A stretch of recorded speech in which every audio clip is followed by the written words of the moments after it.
You're listening to ThunderQuack Podcast Network.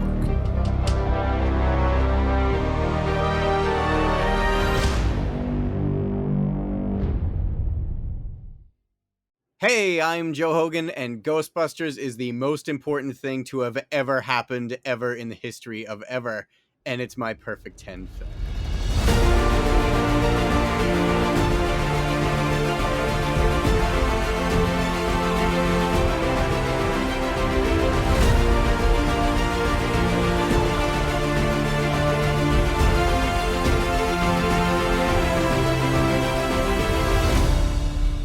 That was my perfect 10 cold open. So there you All go. right. There you go. All right. Yeah.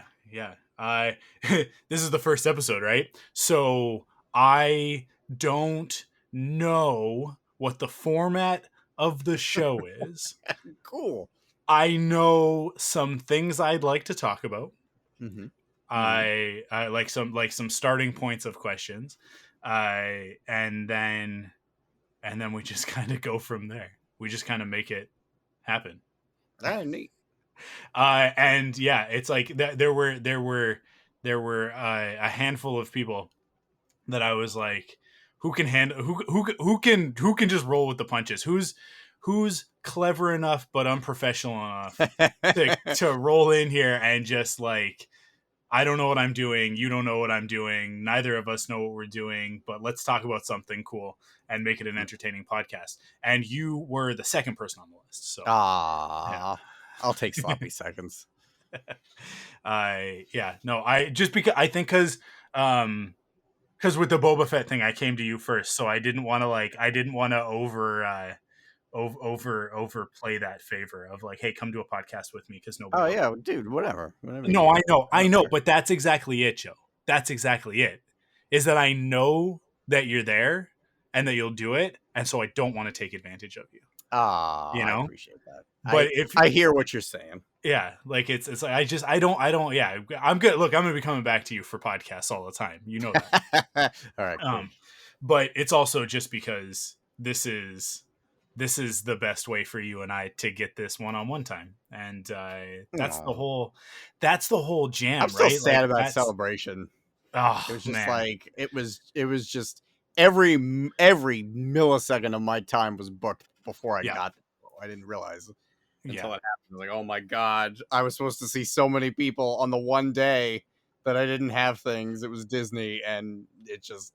But that's we're so far afield from what we need to be talking about right now, Joe. We're all over the map, but or not all over the map. We're completely off the map. So let's get on the map, please, and talk about Ghostbusters. In case you didn't know, this is Perfect 10, which is our new ThunderQuack podcast, where I, your host Michael Cohen, will have a special guest every episode. And we're going to talk about something that they think is a perfect 10. Perfect 10, for those who don't know, if you haven't been listening to the podcast, if you're not familiar with me on Twitter or my personal nomenclature here, a perfect 10 is, as you can probably assume, you can probably fill in the gaps here, but a perfect 10 is something that is like a masterpiece. It's a movie, a TV show, a comic book, video game, a stick of gum. It can honestly be anything that is like not so much flawless, but just how could it possibly be any better, right? Like with a reasonable expectation of human fallacy. How could this possibly this is an embarrassment of riches. This is something that like we're just blessed that we have it to begin with. So let's show it a little bit of respect with that title of Perfect 10. So some examples, one of the ones that I always go to, because for those of us in our generation, I think that this one is indisputable, almost as much as the one that we're going to talk about today. And that's Ferris Bueller's Day Off. Nothing wrong with that movie, stem to stern, start to finish. It's perfect. It's absolutely perfect. Are there some weird bits? Are there some acting choices that maybe we wouldn't be as into today. Is one of the stars of that film a horrible human being? That that caught up with him eventually. We don't need to get into that. We'll probably talk about it when eventually I do a Ferris Bueller episode with somebody. But all of that is irrelevant because I shouldn't say irrelevant, but we can put all of that to the side because at the end of the day, all of the elements that come together are just perfect, right? It's just a masterpiece. Lightning in a bottle, right? Exactly. So so for this first episode, this one is so logical. It's one of the examples that I used on the Patreon exclusive podcast when I debuted this.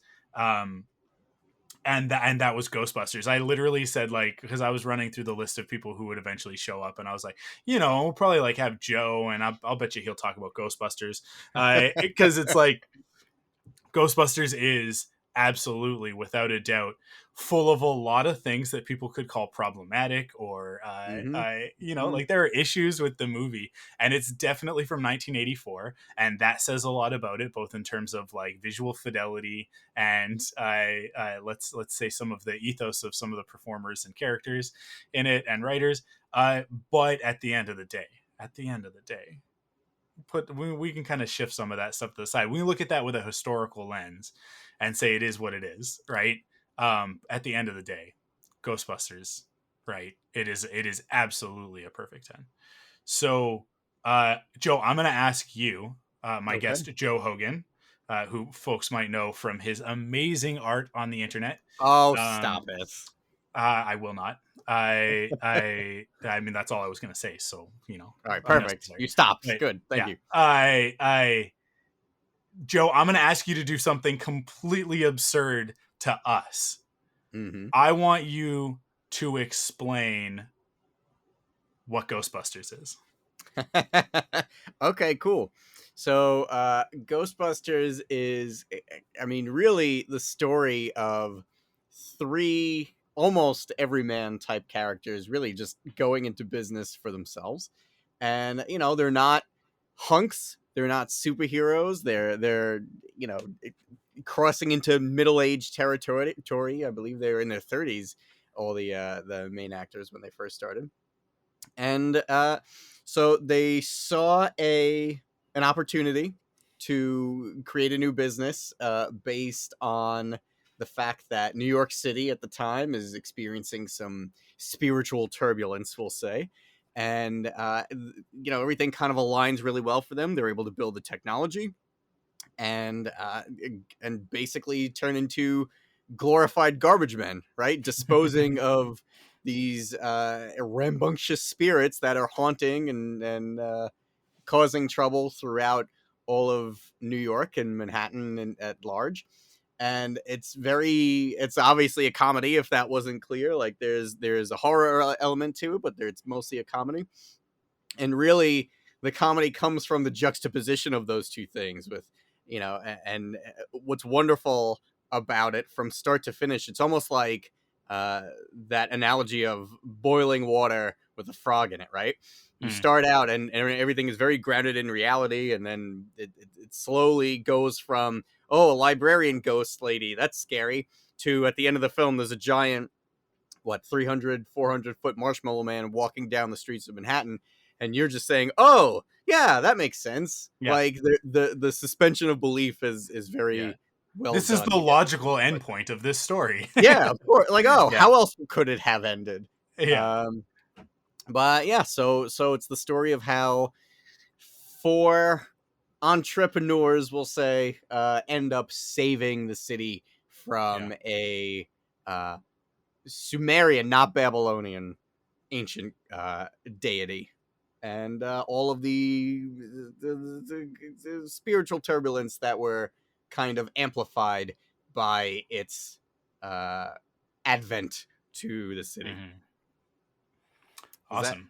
Is that about check all the marks on the synopsis? Okay. Yeah, cool. I think that's fantastic. I think the wonderful thing about that explanation is that, like, we don't like at no time do we talk about who made it. I like who the actors are, because all of that stuff at a certain point becomes like just sprinkles and cherries on top. Those are just confectionaries on top of a delicious dessert. Because like the thing that I loved listening to you kind of struggle with is like categorize it. It's a comedy, but there's horror elements, and I'm sitting here going like there's also a lot of science fiction. I mean, Ghostbusters is just like that is, you said earlier about like sort of the definition of a perfect 10 is lightning in a bottle. And I think that is the hardest thing about the Ghostbusters to really express.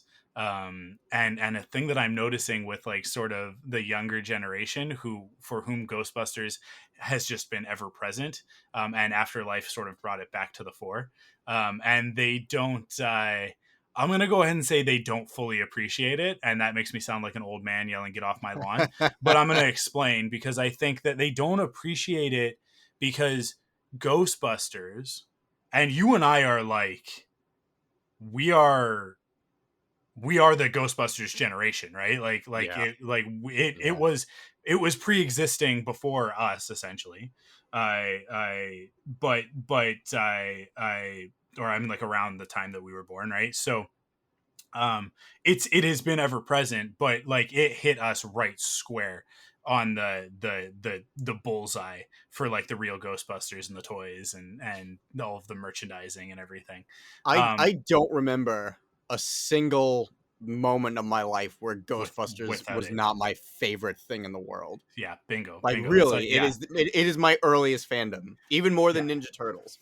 Yeah, but see, same era for me. Ninja Turtles is that for me, right? So yeah, they're like, it's like Ninja Turtles, Ghostbusters, He-Man are all in the same conversation with this stuff for people, I think. But I think that the thing that the younger generations don't, that they have a hard time appreciating it for, in the same way that I think that our generation maybe had a harder time appreciating something like Superman the movie, or even stuff before that, something like Rocky or something, right? That like sort of from that era, from 10 years previous, or even like 20 or 30 years previous, even more so not appreciating that stuff, is that like so many of the things that we take for granted in genre storytelling today were never done before Ghostbusters. This movie redefined what a genre film could be, in the same way that Star Wars did, right? Because when Star Wars came out, science fiction movies were like hokey, silly, like cheesy, low budget, all that sort of thing. And George Lucas was like, let's take this seriously. And then and then we get this slew of or science fiction was like way too serious, hard sci-fi, 2001, right? It was sort of like both ends of the spectrum. And then Star Wars is like, what if we told a great story that just had a sci-fi backdrop? And then Ghostbusters, essentially almost a decade later, comes along and is like, what if we told a good, funny story, but it just has a sci-fi horror backdrop, right?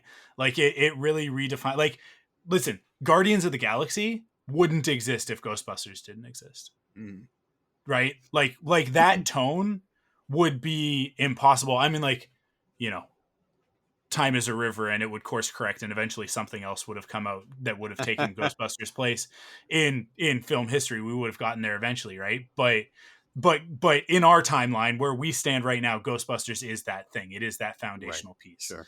So the whole idea of like, how do you sell a movie of this scale in as genuine a way as you do, and that you do it by virtue of it being a comedy, is like, because to get into some of the behind the scenes and the development of the film, Dan Akroyd wrote the first draft, which was like a 3-hour movie about, and it was in the future, and it was like, oh, in the future ghosts are everywhere because of electromagnetic, because of all of our technology has created this like this electromagnetic interference, and it allows spirits to transition over into the physical. Like when you listen to Dan Akroyd talk about it, he just like goes buck wild about the sci-fi part of it, and it was just like this bloated, ridiculous thing. And it's like, and Ghostbusters were not a new concept within the conceit of the film, right? They had already existed. We're just following these Ghostbusters as this specific supernatural event occurs, right? But that like they were like coast to coast. It was like a thing that cropped up as this need arose, right? And it was Ivan Reitman who came in and or actually I shouldn't say that Ivan Reitman comes in afterwards. It was Harold Ramis who came in, right, and like took his stack of paper that was all explaining this ridiculousness and this absurdity, but this very well thought out ridiculous absurdity, right? Because Dan Akroyd is a certifiable genius. He's also an authentic wacko, but he is both.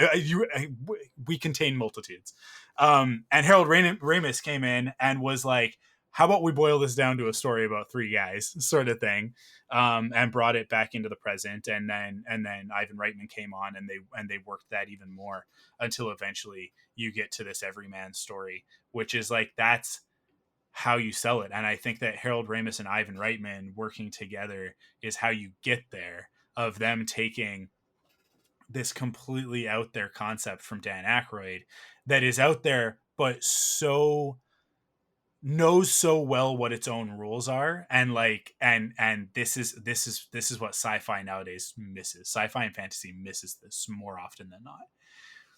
It establishes the rules and it plays by the rules until the moment when we need to break the rules, right? And that's what makes Crossing the Streams so perfect, is because like we work so hard to establish that this is the last thing, that we never do this, it would be very bad. I imagine every molecule in your body exploding at the speed of light, something like that. They actually added that at the last minute. Crossing the Streams was not in the script. They got to the set, they were like, we need to figure something out. How about Crossing the Streams? And then went back and filmed the other scene of them like, hey, yeah, we have to establish like Crossing the Streams is a bad idea. And so speaking of that, like what it was going to be, like there are so many like near misses in this film, because that's a huge one with Dan Akroyd. There's the casting, which I'm sure John Belushi and Eddie Murphy would have been awesome, would not have been the same film. Eddie Murphy would have drawn so much attention in that third act. It would have ceased to be about the Ghostbusters and it would have become Eddie Murphy. Right. And he would have also been introduced a lot earlier in the movie, because the original script had that character coming in way earlier, and it wasn't until sort of like the Eddie Murphy stuff fell through that they started to rewrite it, and they brought Ernie Hudson in. I mean, like Ernie Hudson, was he cast before they started shooting, or they had already started? I think. I think they. I don't know if they already started shooting, but it was pretty late into production that Ernie Hudson joined the cast. So there's that. For sure. There's Ghost Smashers was the original name. Well, no, it was always Ghostbusters, but they wanted Ghost Smashers. But I can't remember what it was. There was like a mini series, also called Ghostbusters, and they were trying to get the rights. They didn't want to pay for the rights. It was the other way around. Ghost Smashers was the alternative. Ghostbusters, because there was the Filmation show existed, live action show with the 2 guys in the gorilla called Ghost Space Busters, right? Like space as in a character, right? Like a separator there. It's not all one word. And they were like, well, if we make it Ghostbusters one word, it's different. And they couldn't get the rights, and but they kept going with it, and they just kept going. Until eventually they sorted it out, and then so that's why there's the real Ghostbusters cartoon, and then Jason Reitman actually is the one that kind of made that happen, because he was on set. Jason Reitman is Ivan Reitman's son, who touts himself to be the first and biggest Ghostbusters fan on the planet, which can't blame him. Hey, I think he earned it last year. I would argue he solid. He gets got the that, credit. those bragging rights. But he was on set at Central Park West when they had the big crowd scene, and he suggested to Ivan Reitman, "Why don't you have everyone chanting Ghostbusters?" And Ivan Reitman did that, and they shot all that stuff of all the crowd reactions chanting Ghostbusters. And someone got on the phone, and either it was that or it was the dailies. They showed whoever they had to show, like, "Hey, here's all these people screaming Ghostbusters." And that was apparently the straw that broke the camel's back. They're like, "Okay, we'll make it's it work." Ghostbusters. Yeah. So the Ray Parker Jr. theme too, like all that evolution went through. I don't know if you ever heard the original theme song for Ghostbusters. It is horrible. Yeah. I'm so glad that it went the way that it went. But yeah, man, all these things that could have been but weren't, all the stars just kind of aligned, and we got the film that we got instead. Yeah. It definitely all comes together perfectly to be exactly what it needs to be. I mean, like, down to a character like Slimer, who like is not meant to be a focal point of the Ghostbusters lore, right? Like, Onion Head Ghost is what they called him. Yeah. Because of the way that he smelled on set. And not because of, not like that he didn't, like, the character didn't have a name, it was just a ghost. Mm-hmm. So they created a ghost, but somehow in the midst of doing that, it's like sometimes nowadays you see a movie and you're like, oh, they really tried to make that the iconic thing, right? They really tried to make that. But Slimer is one of those instances of, like, Slimer becomes iconic because Slimer is iconic. It's organic. It's there because everybody involved was just like putting in the effort and at the top of their game. And, like, does Slimer work if Venkman's "I Feel So Funky" isn't so perfect? Does it work if he's an ugly little spud? He can hear you, Ray. Like, all of that stuff, and the vocal performance for Slimer of the and the puppet, the physical movement of it, the slime, the going through the one wall, even stuff that's kind of tertiarily, like, unrelated, like, wait, I've always wanted to do this, and the flowers are still standing, right? Like, those are all moments that lend to, like, just how memorable and fun this thing that should be scary is. And it turns into this thing because of, I think the performances. It turns into this thing that should be scary, right? It should be terrifying to children. Slimer should be scary to kids. He's just got big teeth and he attacks Venkman. Like, he's menacing. He's a ghost.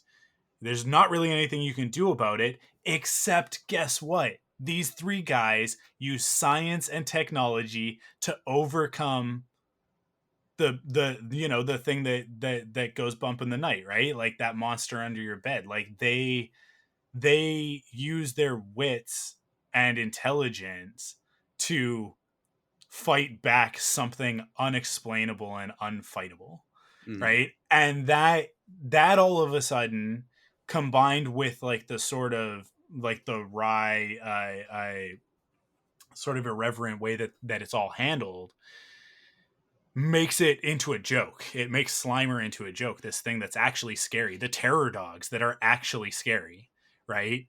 As a kid, like, you're not scared of that stuff because, well, yeah, sure, supernatural, blah blah blah, forces of good and evil beyond comprehension, biblical cats and dogs, all that stuff. It doesn't matter, because if you've got the tools and you've got the talent, which, like, the Ghostbusters made it seem like any one of us could, then there's nothing to be afraid of. And that attitude then, like just so perfectly captured in the song, like, I ain't afraid of no ghosts. Like, it's just like, you literally can't do it on purpose. It has to be a thing that just comes together. That's the only way that Ghostbusters becomes what it becomes, and is like a phenomenon and takes over. And it's so funny because, like, the narrative in the movie is like, oh, Ghostbusters craze is sweeping the nation, right? From coast to coast, everybody cares about the Ghostbusters. And then, like they put that in the movie as like a plot point in the movie, and then it happens in real life, where like for a couple of years there, the Ghostbusters were the biggest thing, right? It was like even to the point of the joke in Ghostbusters 2 of like we wanted He-Man, right? Like He-Man, like they make fun of it that way of like, you guys are cartoon characters now, right?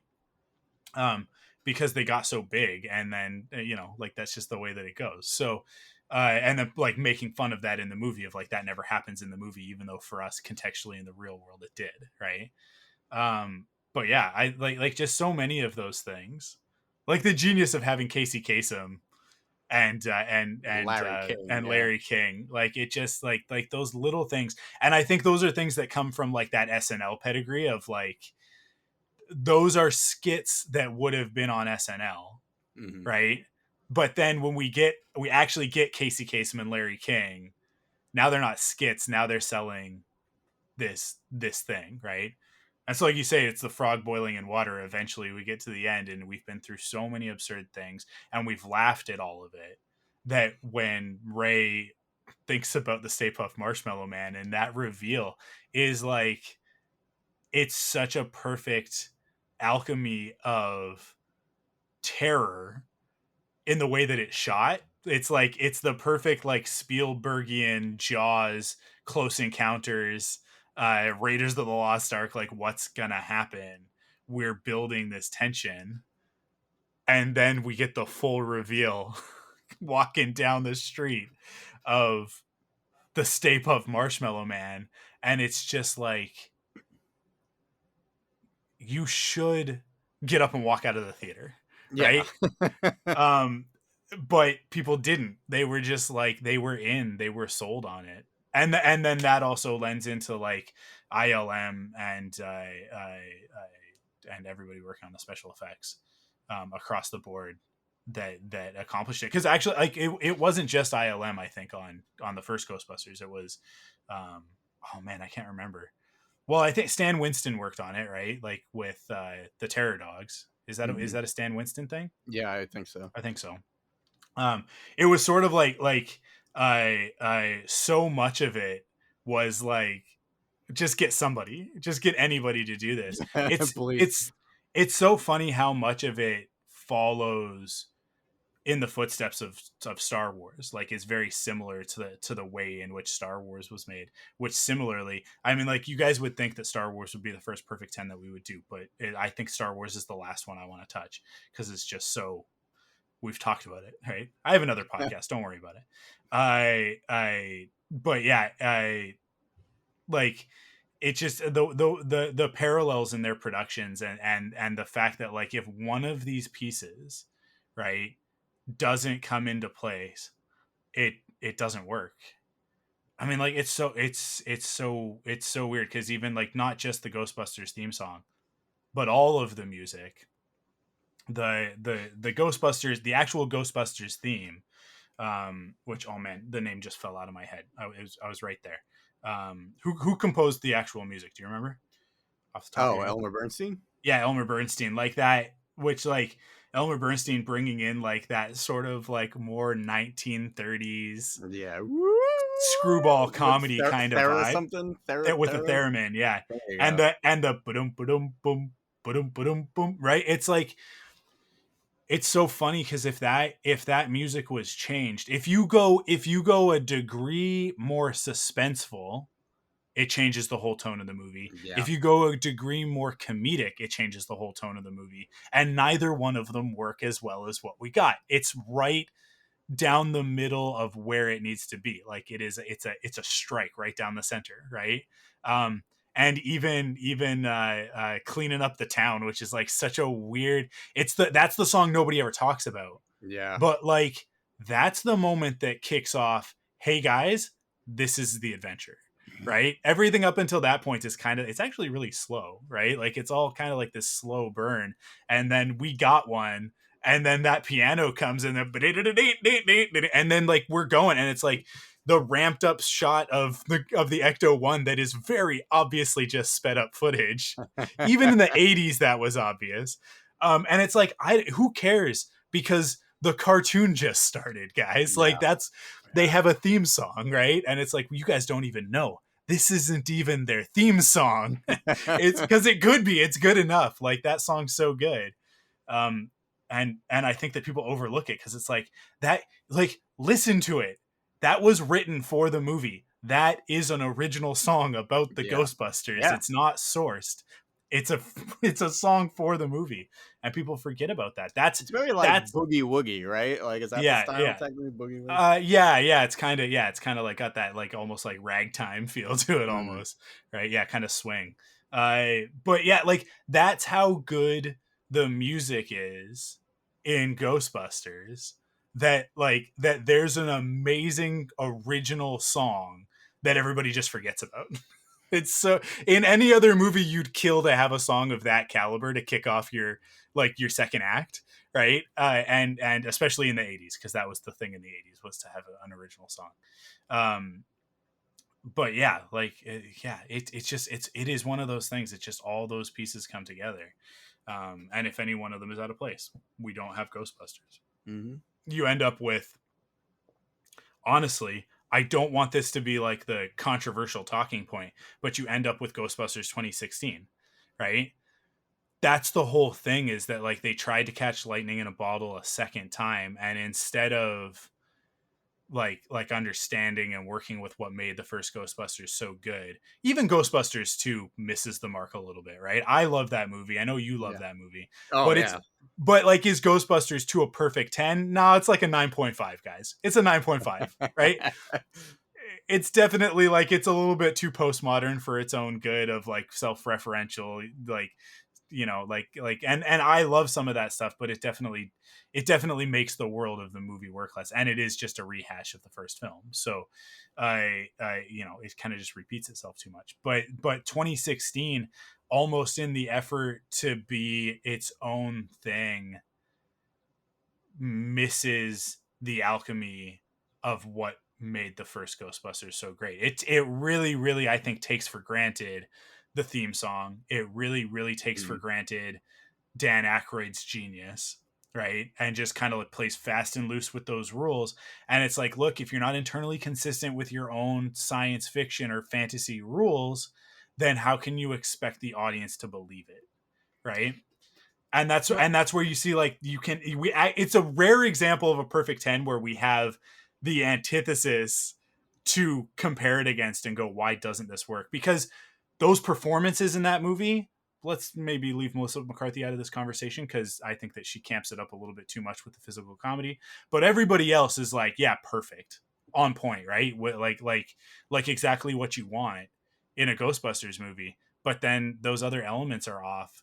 And so, like, even though the effects are phenomenal, that stuff where they break the letterbox, right? Like, because that was the height of 3D movies, and like you get like the streams going outside of the letterbox as if they were like in the theater, was so genius and so great that I hate that it's wasted on a movie that I cannot watch. Yeah, it kills me.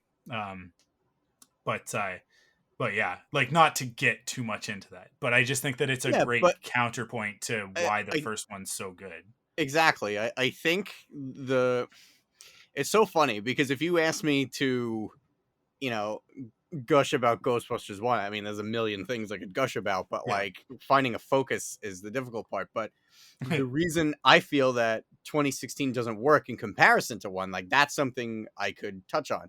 I think the biggest problem that 2016 had, that 1 executed flawlessly, is that 2016 does not give anything a chance to breathe. It doesn't give the jokes a chance to breathe. It doesn't give the scary stuff a chance to breathe, which is, I think, the bigger misstep. There's not a single moment of silence in 2016, where 1984 Ghostbusters, how many moments? There's no music. There's no joke. Yeah. There's no one-liner. It's just like, they're just letting the story kind of unfold and tell itself, letting the scary elements kind of, you know, set the tone. and going from there. And I think that was the biggest misstep, because it really just felt like one big improv movie in 2016. Well, think of the scene in the first Ghostbusters when Dana Barrett comes home, and she's like she's coming home from work or wherever. I don't know, I think she's in like aerobics clothes or something like that, right? So she's like come home from like her jazzercise or whatever, and it's the 80s, and she's just like, the phone rings and she picks it up and it's her mom. She's talking about it. You got a date? Yeah, you know, he's one of the Ghostbusters. Yeah, those Ghostbusters. And it's like so slow. It's so relaxed and chill. And it's just this scene of this woman getting comfortable after her day. And if you don't have all of that, then when she sits down in that chair and it's like and like the Zool stuff starts happening, like the and the hands pop out and like all that stuff, like that scares the crap out of you in that moment, because we've been lulled into a false sense of security. Right. And all of that is to set up the next scene when Venkman shows up and she's possessed by Zool, and she comes to the door and she's like, "Are you the keymaster?" And he's like, "No." Right. And it's like, and from there, like that whole scene is comedic, right? But that comedy doesn't work if we're not like if we haven't already had that buildup of tension of the terror. Because comedy, a laugh is a release of tension, right? Like that any comedian will tell you that's what it is. That's why it's setup punchline. The purpose of a setup is to just build tension, right? You're like, what's coming, and the better you can build that tension, if your punchline is solid, right? If your punchline works, the bigger the release of that tension is going to be. So the bigger the laugh, right? And so when we get to the you know, even later on when he's like, you know, I like her because, you know, she's blah, blah, blah, whatever. She sleeps above the covers, 6 feet above the covers, right? It's like stuff like that, like those jokes are funny because we're making light of this terrifying situation where this woman just starts like poltergeist style levitating off of her bed while she's growling, and Sigourney Weaver is just giving everything to this ridiculous idea that she is turning into a dog bear monster, right? Like, it's just, I love it. I love talking about Ghostbusters and laying this stuff out and saying these things in these very real, plain terms of like, this doesn't work. None of this works in another movie. And it's almost like every time I talk about it like this, I appreciate Ghostbusters even more when I go back to it. Because I'm watching and I'm like, that stupid thing he does with the piano. Oh, they hate this. Right? Like, and that's Bill Murray. And it's just like that. But those are the moments that you're talking about, that 2016 just like, because that's an improv moment, right? Like we know that a lot of that scene was Venkman enters and he investigates, and like there's not a lot of the dialogue that's actually in that script. That thing where he like plays with the piano, that's Bill Murray improving on the set, and it's Sigourney Weaver acting off of him getting increasingly more and more annoying with each take. And so like her performance is sold even more because she's supposed to be annoyed with him, but like she's also like, she's supposed to be playing annoyed, but then she ends up also kind of like enamored, and that's what makes that relationship work, right? Because she's laughing at Bill Murray, not at Peter Venkman, right? Sigourney Weaver is laughing at Bill Murray, but Dana Barrett is mad at Peter Venkman. And we see both of those things in those scenes. And that doesn't happen without that room to breathe, that room for that improv, and that sort of thing. It's just like, yeah, I think you're right. That is probably one of the biggest things in 2016 is that it goes for that bridesmaids, Judd Apatow like that era of comedy of like joke, bam, It's bam, just bam, one bam. exhausting ride the whole time. Yeah. No second to digest or think about Yeah. anything. It's just boom, on to the next thing. Boom, on to the next thing. Boom. And I laughed like crazy the first time I saw Ghostbusters 2016. I like Answer the Call, right? And I left that I left that theater like that movie was fun as hell. And it wasn't until like a little while later, and there was also, there was all the political component of it, of Yeah. the like, it's all female Ghostbusters. So I felt a pressure that I had to like it, which I don't like that was the case. But it was the reality of it. So I walked out of it going like, that was great. I had a lot of fun. And it wasn't until later that I was like, I don't remember any of the jokes except the ones I didn't like.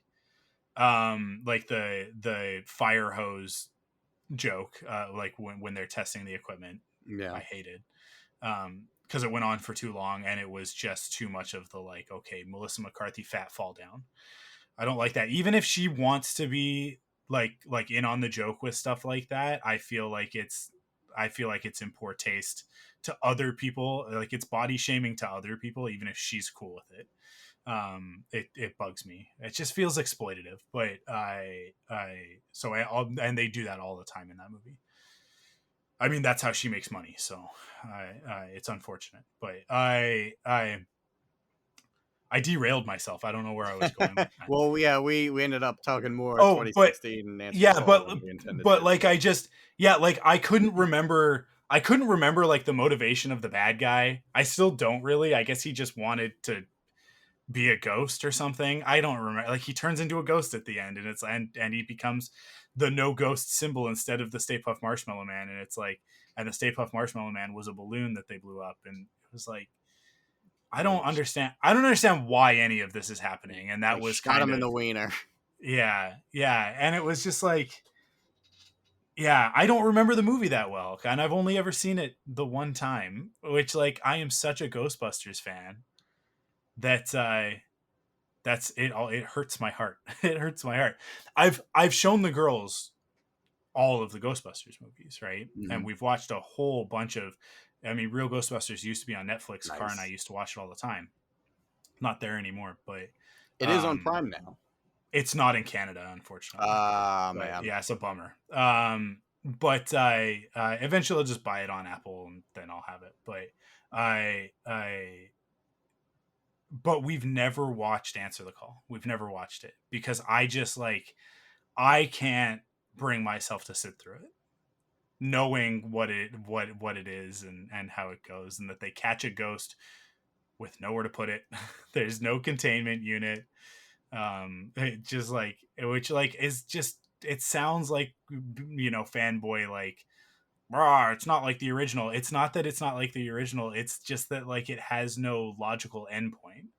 They catch the ghost in the ghost trap, and then it's like you see them in the movie struggle with the idea of like, where are we going to put this? And it's like, if the characters in the movie are voicing it, but it's one of those things that like the thing that I will always credit Answer the Call with is that it solidified for me so many things about what makes Ghostbusters work. It's one of those things of, like I said, like you have to sort of see it broken in order to realize how it was put together in the first place. And that's where I really, really honed in on the idea of like Dan Aykroyd's genius. And like, I didn't think about the containment unit as anything other than it's just a logical piece of the story, right? And then like it blows up, and that's a main part of the plot, so that's why it exists in the story. But then you start unpacking it, and the level of intelligence on the part of the three people who wrote that, right, between Dan Aykroyd, Ivan Reitman, and Harold Ramis, of the like setup of the containment unit, the light is green, the trap is clean, all of that stuff.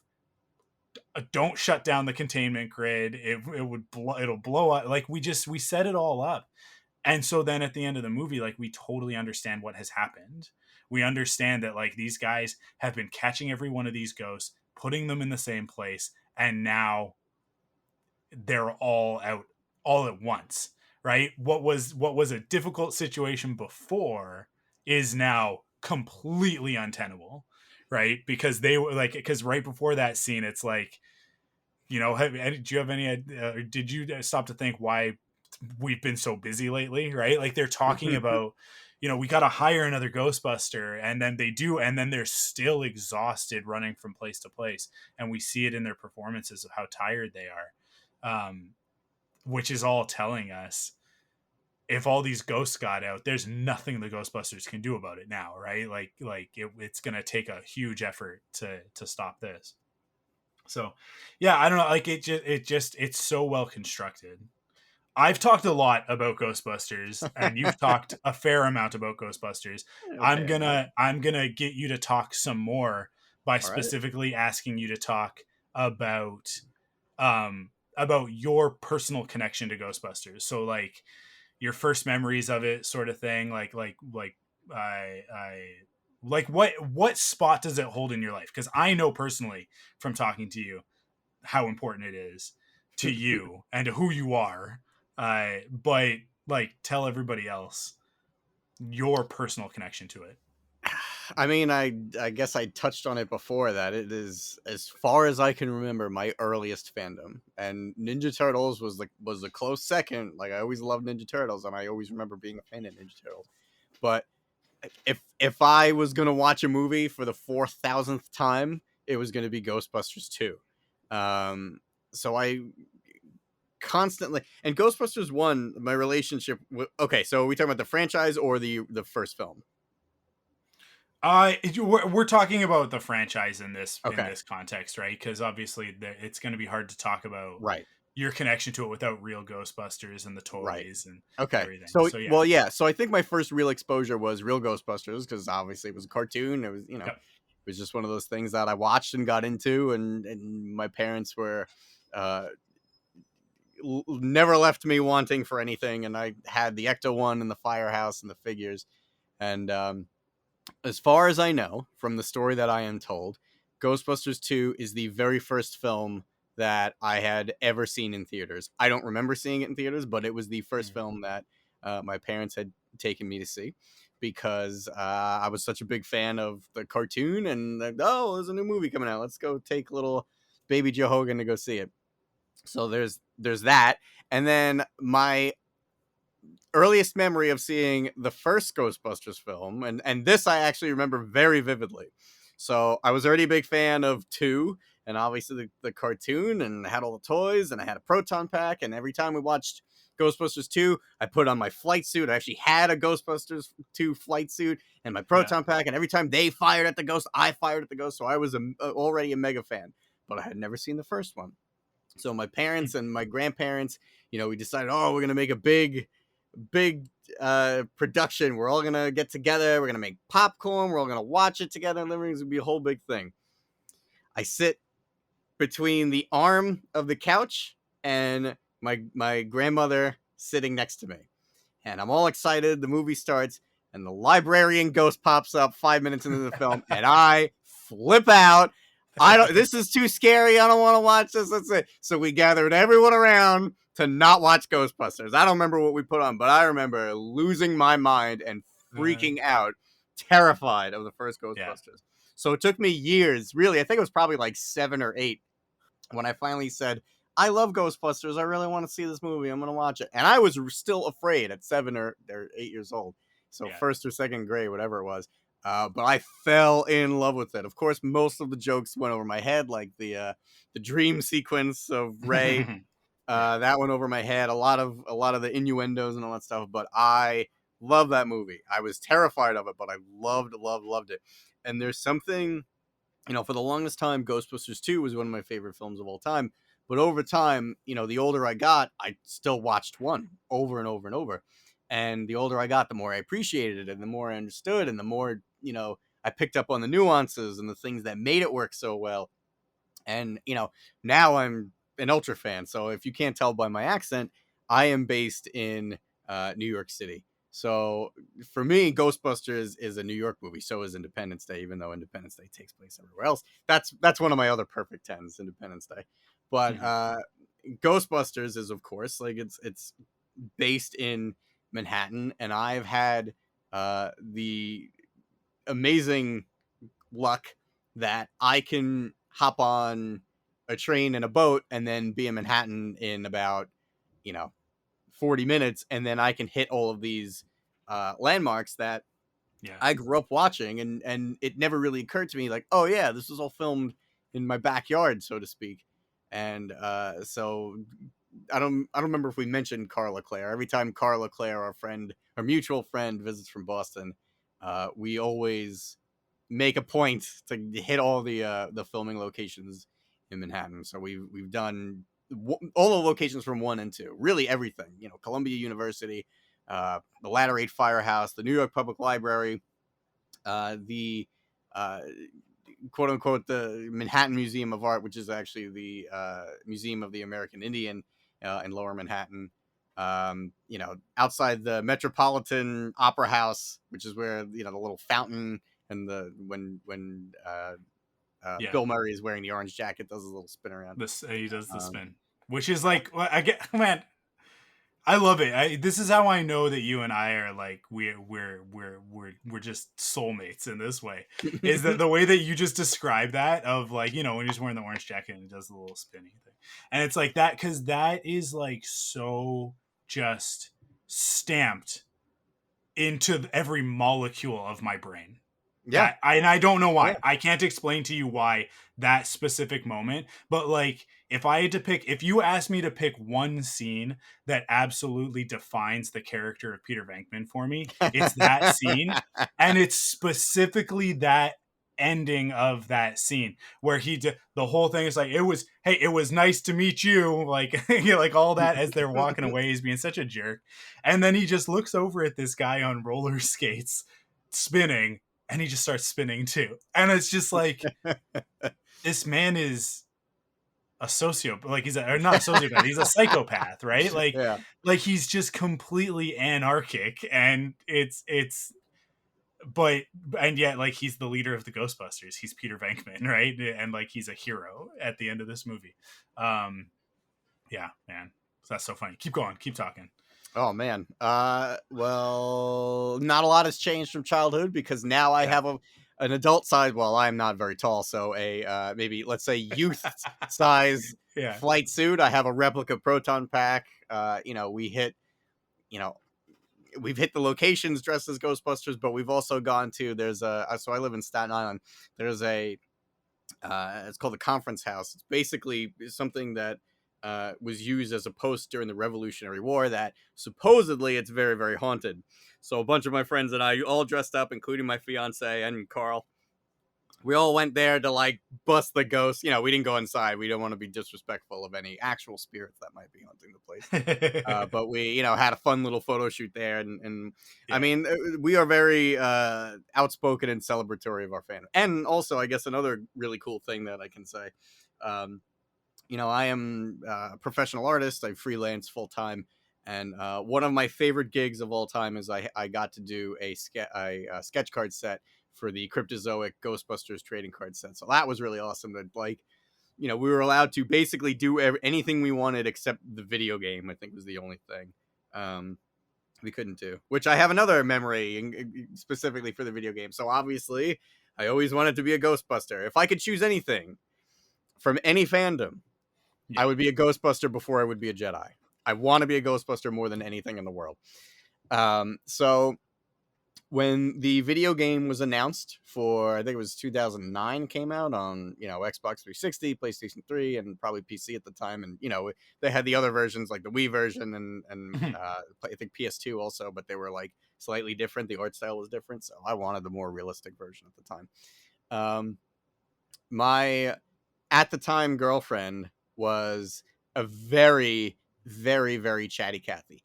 Delightful woman. Wonderful. She was very, very sweet. She was really cool. I have nothing negative to say about her, but she was very chatty. And every day we'd get on the phone, and it would be about 2 hours of me listening to her day, and then every once in a while I got to speak up and say something. So like recording a podcast with me. Very similar, although you ask more questions than she does. So I had said, listen, this game is coming out. I'm taking off from work. I will check in with you, but I can't be on the phone for that long, because I like really just want to enjoy this game. Like, I don't want to be on the phone playing this game. And like, I'm sure whatever happened at the Apple store today was very interesting at the job that she was working.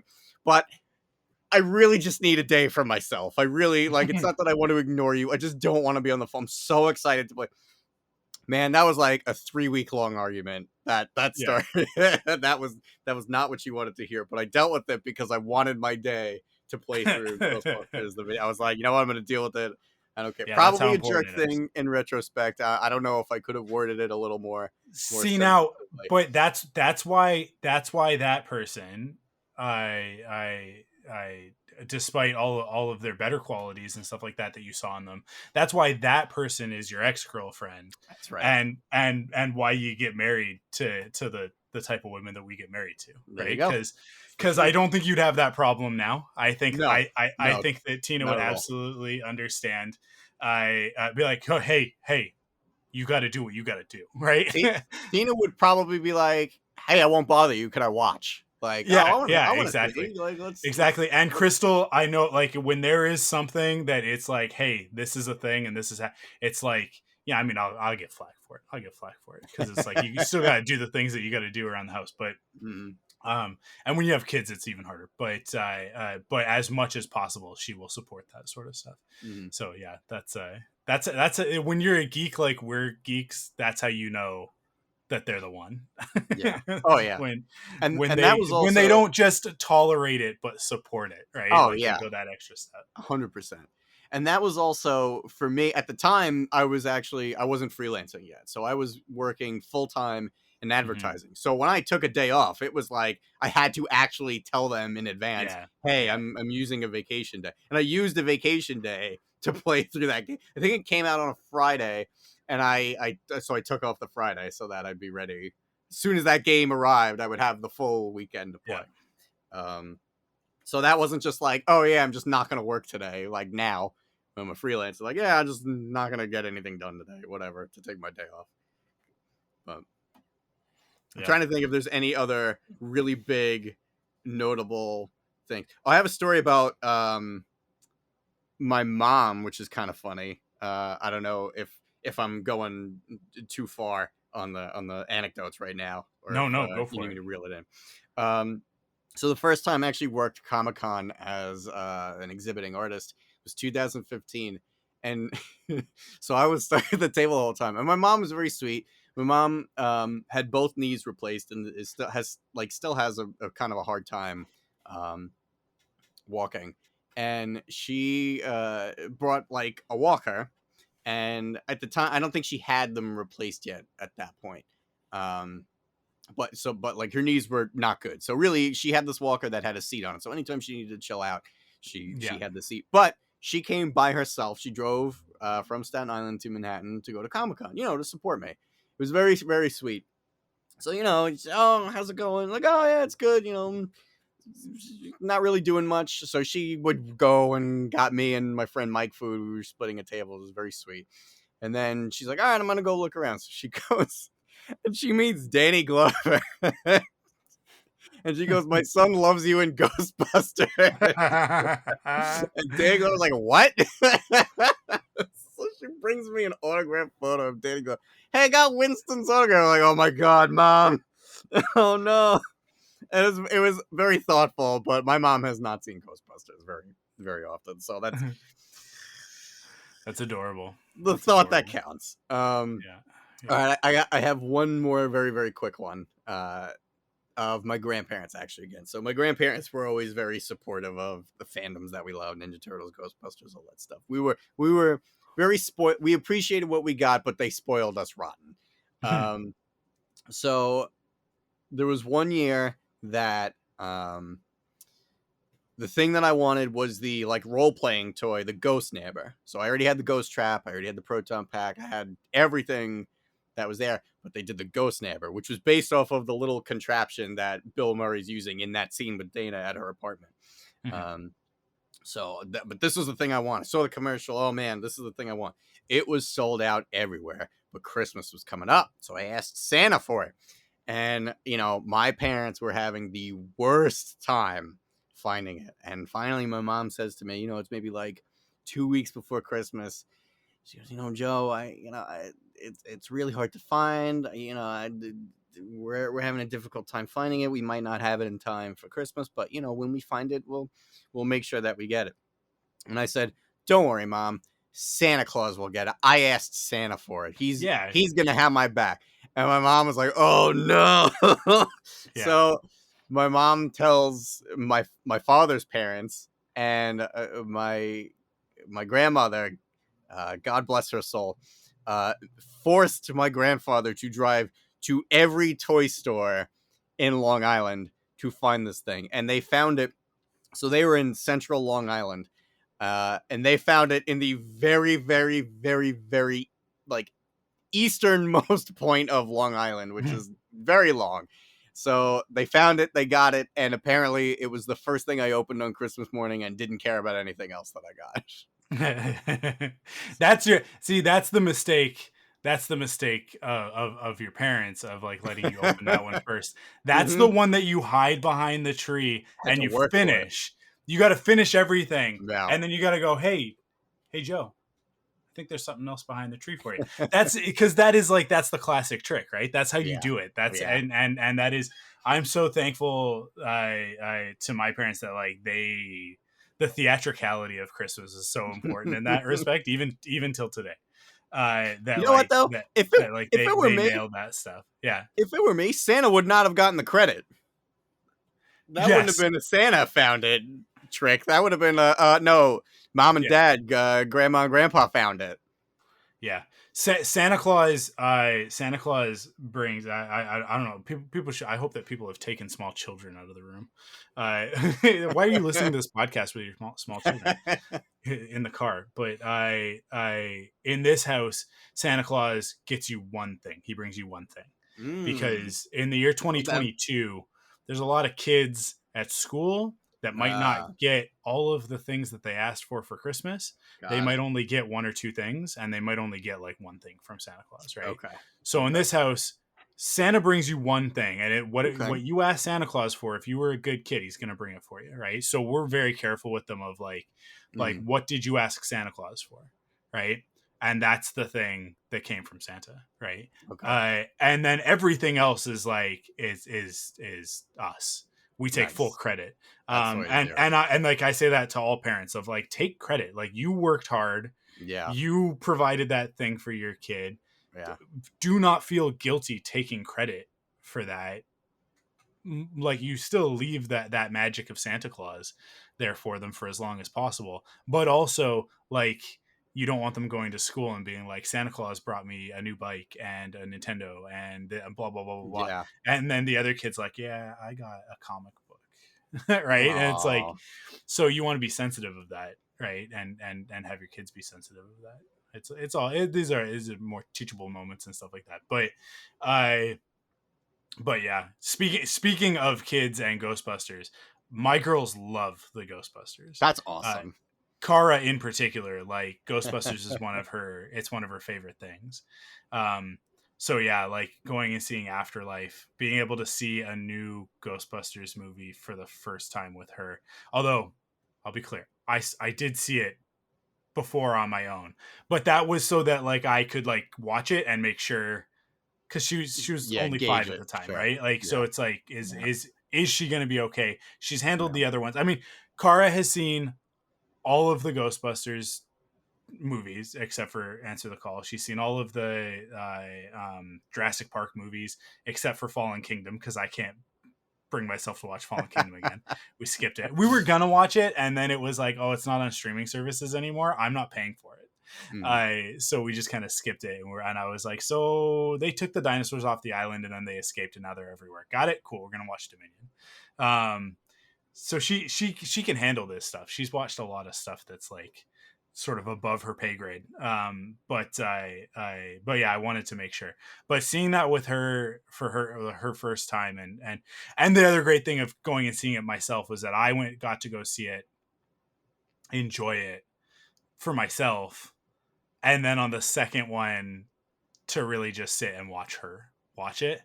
And man, she just like to have a small human be the one that is like saving the day for her. It's like it did what Ghostbusters did for us, but even more so. Of Yeah. like, hey, here's this young girl, and she's the one to do it all. Yeah, I really it is so amazing. I really envy that because I remember when I was a kid, I was like, "Oh, the Ghostbusters, they're big. I want to be a big ghost." And now that like after I was like, "Ah, the kid, I want to be a kid Ghostbuster." And Yeah, like yeah.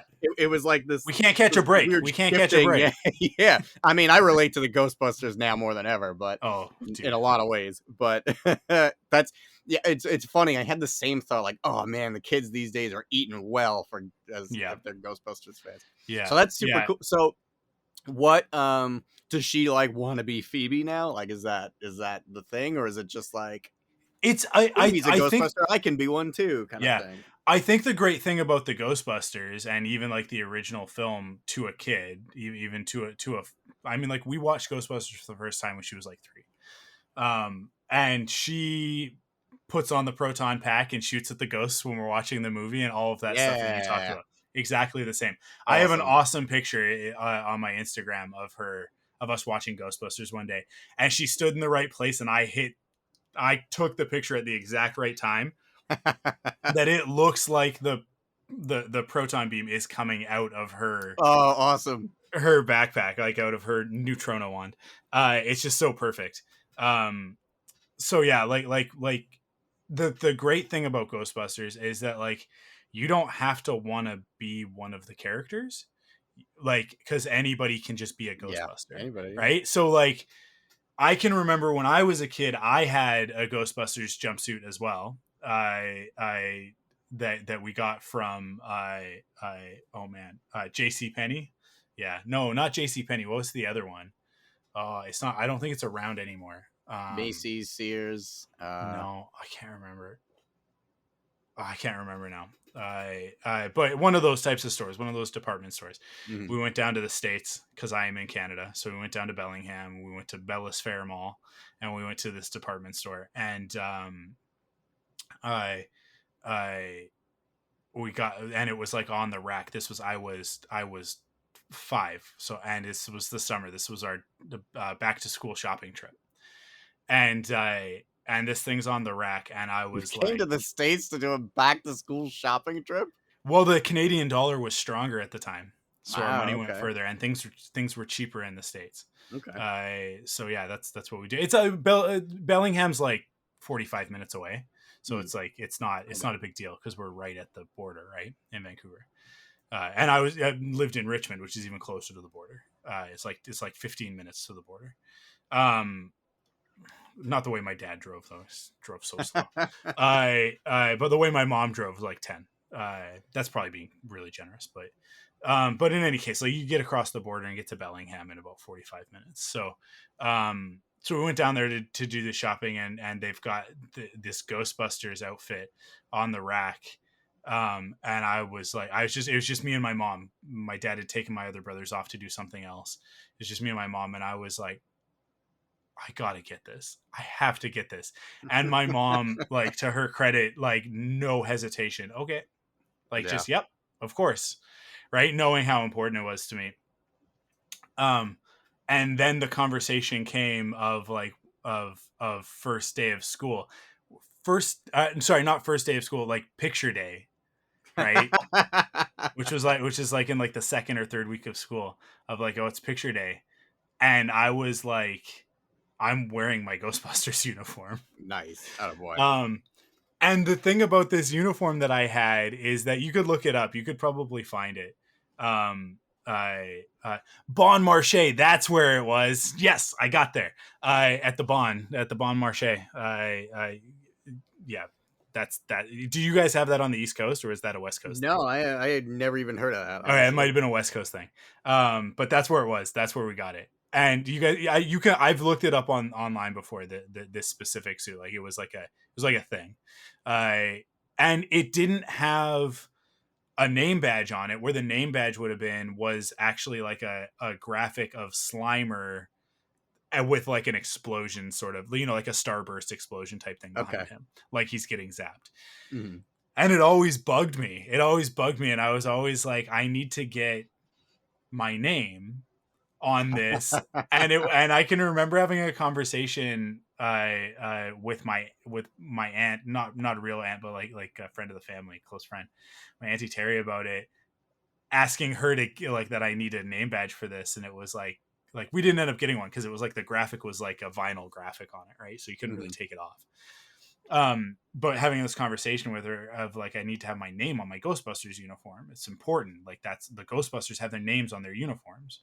This isn't accurate, right? It's not screen accurate. Yeah. And she was like, so you need a name badge that I can get you a name badge that says Michael. And I was like, no, it has to say Cohen. It has to be my last name, because I'm like 5 years old, but I was like so insistent about it. Like, I was just like, no, that's not how it works, you guys. We're gonna do this. We gotta do it right. Yeah. So even back then, I was a bit of a jerk in that way, but we never got it and whatever. But now I have the Spirit Halloween, the jacket, the bomber jacket, and it's got Velcro patches to take them on and off. And I need to get a proper custom badge with my last name on it for that one. When we eventually make our way out to you guys in New York, when eventually we do that family trip, because like we have to, because Cara will want to see all of those landmarks. Awesome. And stuff, right? And I mean, Cassie's into it as well. Cassie definitely likes Ghostbusters as well, but Cassie's just not. It's so funny because Cara is me. Like, she's just this little carbon copy of me. And then Cassie is so much like Crystal, where it's like Cassie likes this stuff. Crystal likes this stuff. Crystal definitely likes the Ghostbusters, right? Like, she wants to go see the movie. She wants to go see the latest MCU movie. She wants to see the Star Wars thing, right? Like, it definitely matters to her. But, like, also, like, I'll see it when I see it, right? Like they have more of that attitude. Cassie's so much more like Crystal in that way. Whereas Cara is like me, of like, when are we going to do that? Like, are we doing that today? Can we go do it now? Can we go to the toy store and complete this collection? Yeah, she's so much like me. It's funny.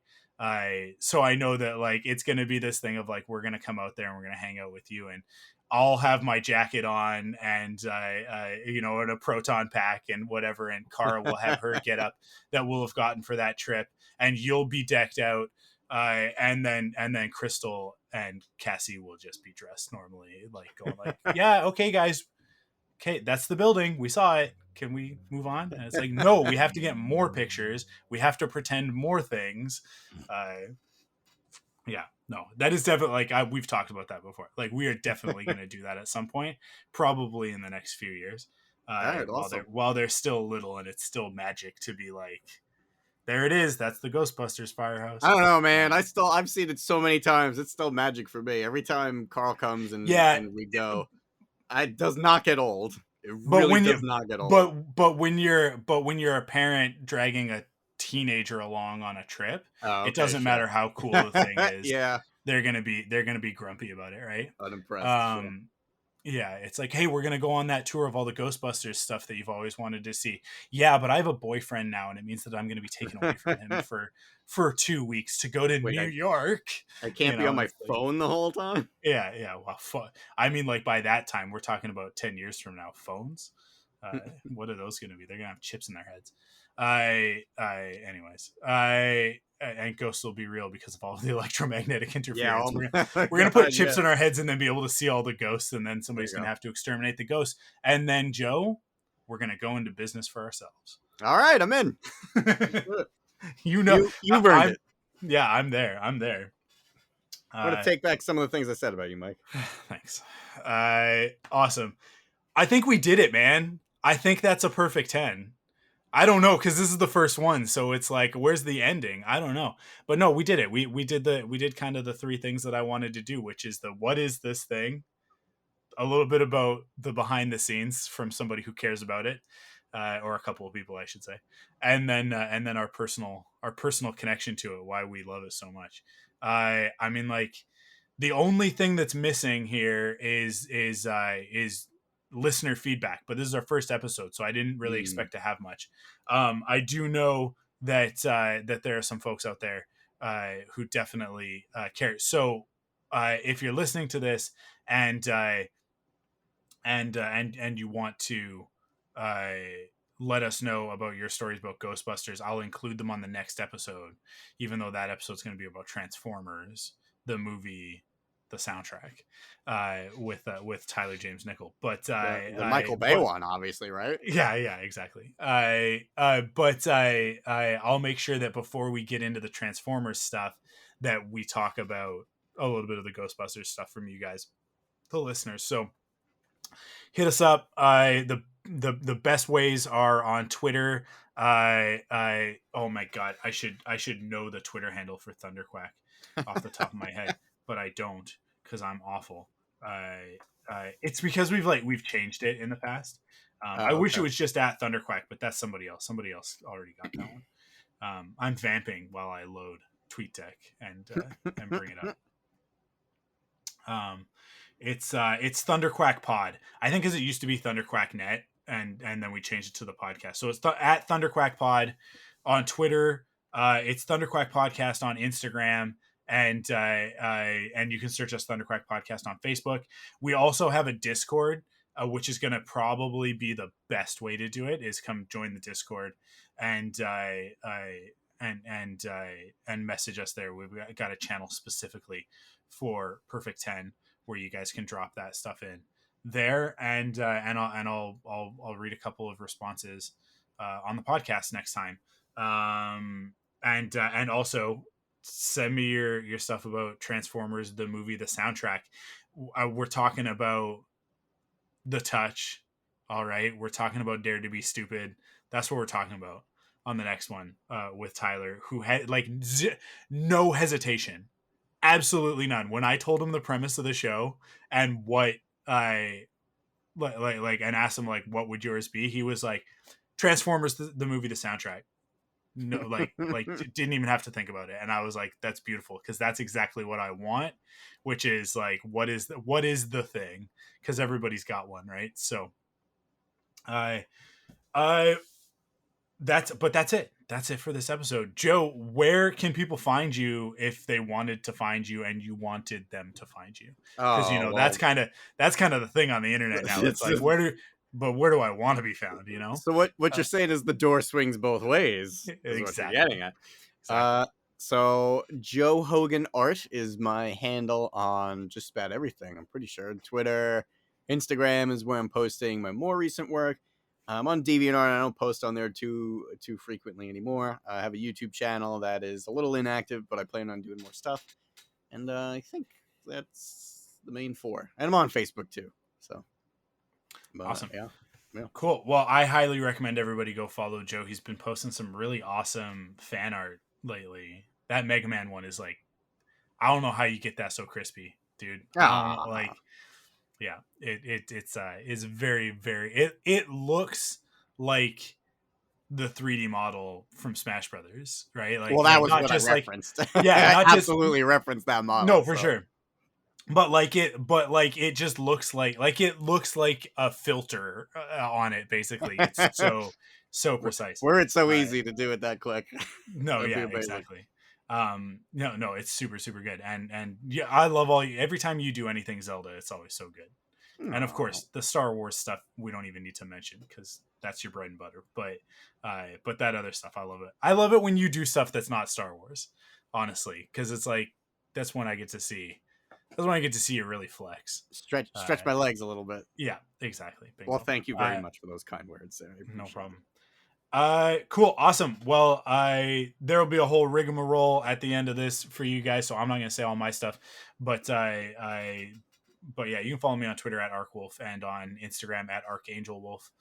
That's Archangel with a K and Wolf with a U. Cool. That's it for this episode. I don't even have a sign off for this one. I didn't even think about it. I don't know, Joe, what do you got? You got a sign off for this conversation about Ghostbusters? One last thing you want to say? I mean, there's really just really one exchange. If you want, I can say the one thing and you can say the response if you like. I think you'll know the response once you hear it. Absolutely. Go for it. All right. See you on the other side, Mike. It's been a pleasure working with you, Dr. Hogan. ThunderQuack Perfect 10 is hosted by me, Michael Cohen. Follow us on Twitter at ThunderQuackPod, on Instagram at ThunderQuackPodcast, on Facebook at ThunderQuack, and join us on Discord at thunderquack.com/discord.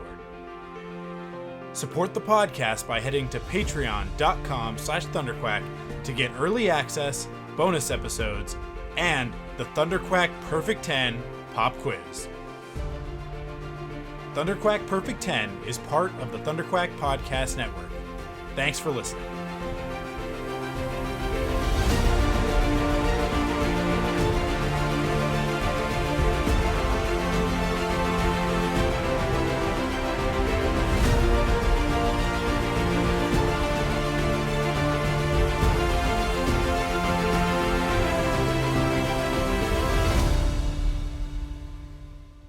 That'll do it. Was that it? That was it, right? Nice working with you, Dr. Mike. Oh, nice work. Yeah, okay. Close enough. Close enough.